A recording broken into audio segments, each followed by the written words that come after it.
তো বন্ধুরা, আজকে সমাজ কিচেনে আমি নিয়ে এলাম নতুন একটা অভিনব রেসিপি, যা ফেলে দেওয়া জিনিস দিয়ে তৈরি করে আপনাদেরকে দেখাচ্ছি। আজকালকার প্রজন্মরা এই জিনিসটা করতে ভুলেই গেছে। আগেকার দিনের দিদা ঠাকুমারা এই জিনিসটা খুবই করত। রেসিপিটার নাম লাউয়ের খোসা ভাজা।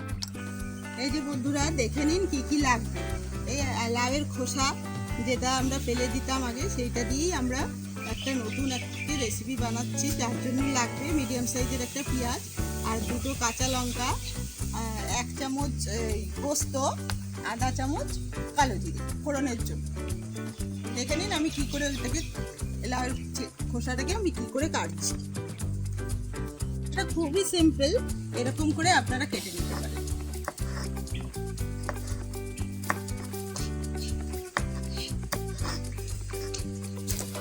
কুচি কুচি করে আপনারা এরকম করে কাটবেন। একটু শক্ত থাকলেও কোনো অসুবিধা নেই, বেশি একটা পাতলা না করলে হবে, একটু মোটা থাকলেও কিছু হবে না।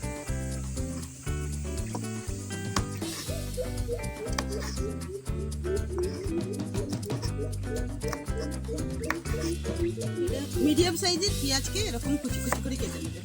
মাঝখানে সাদা অংশটা আপনারা ফেলে নেবেন, এটা আগের ভিডিওতে আমি বলেছিলাম।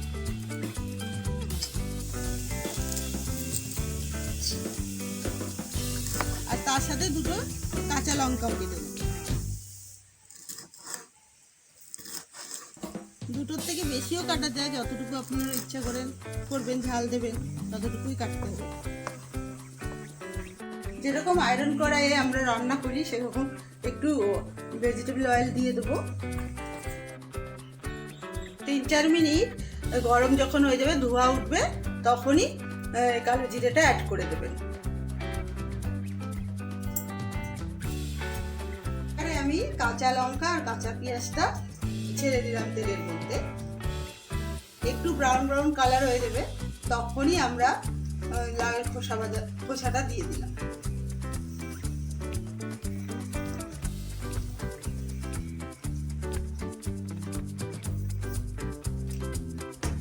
আপনারা চাইলে লাউয়ের খোসা দেওয়ার আগে পেঁয়াজটাকে একটু ব্রাউন করে ভেজে নিতে পারেন, নাইলে একসাথেই সব দেওয়া যায়। আমি একসাথেই সব দিয়ে ভাজা।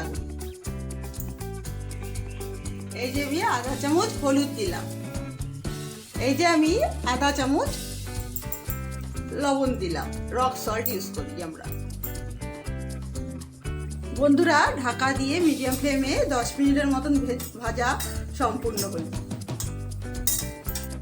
ভাজার সময় আপনারা এরকম করে কষিয়ে নেবেন, এরকম করে ভাজলেই হবে। তারপরে নামানোর আগের মুহূর্তে একটু পোস্ত ছড়িয়ে দেবেন।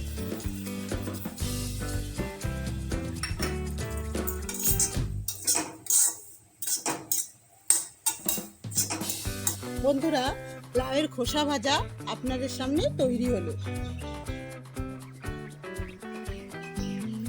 ভাতের প্রথম পাতে এই লাউয়ের খোসা ভাজা দিয়ে খেতে অভিনব লাগবে।